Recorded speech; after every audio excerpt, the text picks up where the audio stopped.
Hi guys, today we are going to be talking about why is Anwar so afraid of the Himpunan Turun Anwar Rally scheduled to occur in KL this 26th of July, this Saturday lah ya, another 3 days. Another 2 days lah ya. Is Anwar afraid? I think the answer is yes. The answer is yes because he's so afraid that 3 days before the rally yesterday, he announced that he's going to give each adult Malaysian 100 ringgit and finally reduce the price of RON 95 by 6 cents to 1 ringgit and 99 cents, like he had promised so many years ago. He was criticized for promising to reduce the price of oil repeatedly but not doing it, although he had became the prime minister around 3 years ago. But finally he did it. He reduced it by 6 cents just yesterday, most likely because he is afraid of the Himpunan Turun Anwar Rally. Anwar is so afraid just a few hours after he had given all these goodies to the Malaysians, the Attorney General came out to reiterate what the Chief Secretary of the Civil Service have said before, which is that to warn civil servants to not participate in the upcoming rally this Saturday. The Attorney General was saying that civil servants that participate in the rally can have disciplinary action taken against them. Now, when the Chief Secretary of the Civil Service says that, you can see the relevance of it. But when the Attorney General is pitching in to say the same thing, then I think it's safe to say that Anwar is very afraid. If not the Attorney General, I don't think the Attorney General would have pitched in to give in such a warning to the civil servants, and it's not really relevant for him to say that. Now, why is Anwar so afraid of the rally? You might ask. Does he really believe that the rally, like some people are claiming, will bring 500,000 people to protest against his rule? Or is his reign so weak that if he receives just one kick from a decently sized rally this Saturday, his entire administration risks collapsing? Like the best laid plans of mice and men. Does he believe that all of his schemes to consolidate his power and position for the last 3 years will unravel in a day if the rally is successful? Personally, I believe the answer to all this question is probably a yes. I think the Himpunan Anwar Rally this Saturday is a do or die moment for the opposition. If the rally is not successful, instead of Anwar, it will be opposition leaders like Hadi or Muhyiddin that will find their days numbered, and they might be pushed out from their position. Considering that, I certainly believe that the opposition will throw everything and the kitchen sink into this rally. I doubt that the rally will attract 500,000 people, as how some opposition figures are blowing it up. But the rally doesn't really need 500,000 participants to be successful. Just 1/10 of that, around 50,000 people also, I think will be enough to make the rally a success. I don't think Anwar's reign is relatively weak either, because I don't think that many people believe that there is someone else like Muhyiddin or Mahathir or Hadi who can do a better job than Anwar. Recently, Anwar's reign has been hit with a string of problems, with the rebellion of Rafizi Ramli, the controversy surrounding the appointment of top judges, the Yusof Router issue. I'm just going to throw that into the list of problems that Anwar has been having, just to name a few.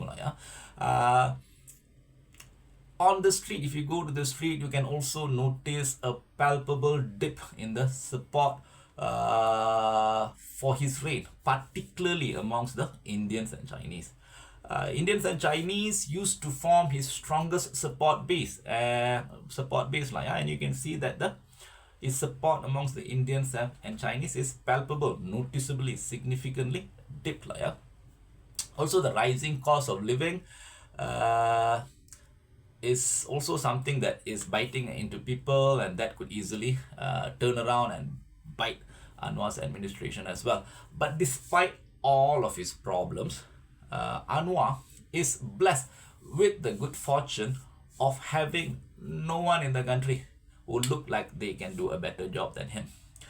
Considering that no matter how frustrated and disappointed we are with his leadership and administration, I think we are more given to bear with him than try very hard to get him replaced. So, however, we must also remember that Sheikh Hasinas, Bangladesh's former Prime Minister, Sheikh Hasinas' 15-year-old reign was also hobbling around more or less fine, just as how Anwar's reign is hobbling around more or less fine today. Before one student protest in July, but July also, but July last year, not this year, led to its collapse in just a span of 1 month. Under Sheikh Hasina, Bangladesh was doing quite well. It emerged as one of the fastest growing economy in the world at the time that her reign was overturned.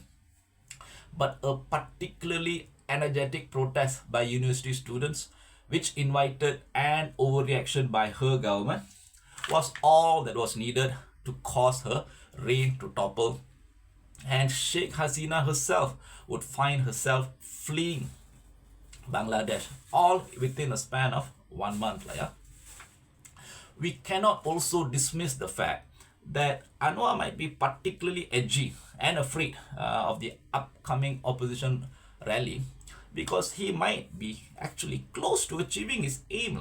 For the past 3 years, brick by brick, dollar by dollar, inch by inch, we have seen Anwar doing everything that he can to consolidate his position and power.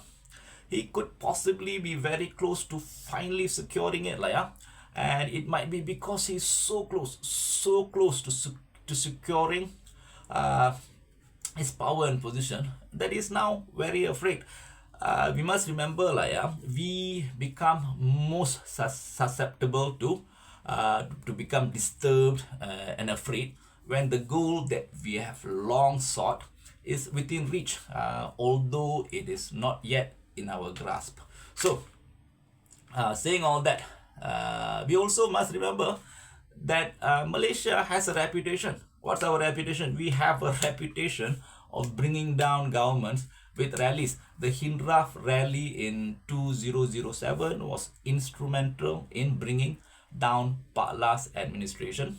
The birthday rallies were also instrumental in bringing down Najib's administration after that.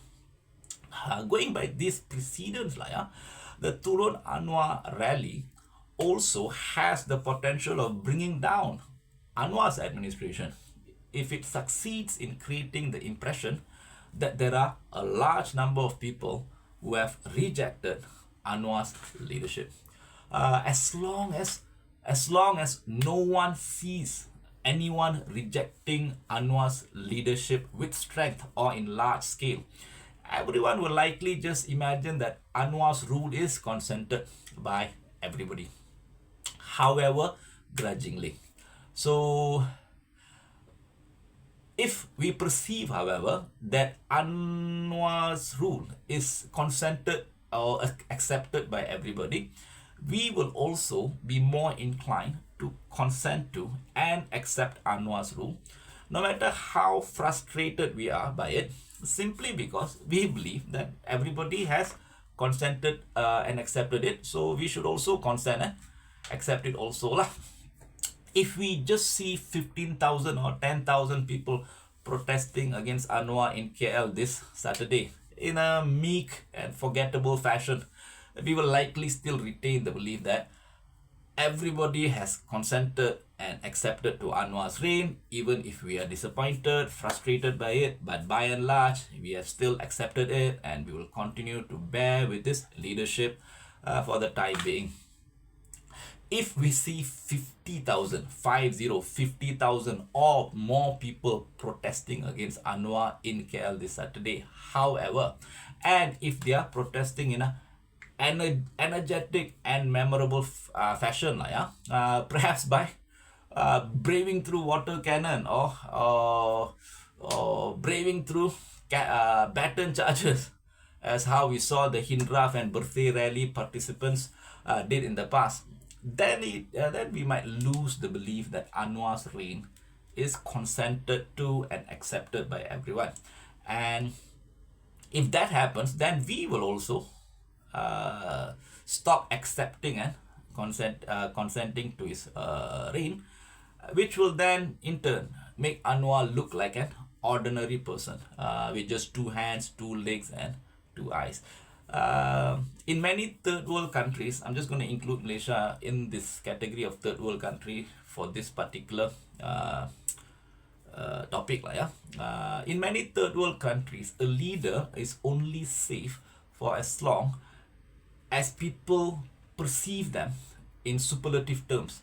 If we see a leader as a great figure who is able to grant great rewards or cause great harm, who has eyes and ears everywhere, who has many supporters and followers, who will defend their leader with all of their heart and soul, then we will accept the leader's mandate to rule. Once the leader is not seen in these terms, but is instead seen just as how we see ourselves, just as like a ordinary person, then woe be to that leader. Because in a third world country, when you lose power, the least that will happen to you is that you will have to flee the country. You might even end up in jail, or sometimes it's even worse. So it's not for no reason that it is said that it's when you are a leader in a third world country, you're basically riding the tiger. You cannot dismount. If you dismount, the tiger will eat you. So one particular vigorous rally at the right time is all you need to change the perception of whether a leader is a great person or just an ordinary person. We just saw that last year. It happened with Sheikh Hasinas. Because of that, Anwar is right in fearing the 26th of July rally, and I think he has done everything right by issuing warning to civil servants and reducing the price of petrol to mitigate the impact of the 26th of July rally. But as they say, the best laid plans of mice and men often go awry. Man can plan, but God laughs. Anwar has done his best, but let's see how the cookies will crumble this 26th, just 2 days from now. So saying that, I will end this episode as always by saying stay safe, guys. Wish you well. I hope you have a great day. Catch you again next episode. Bye bye.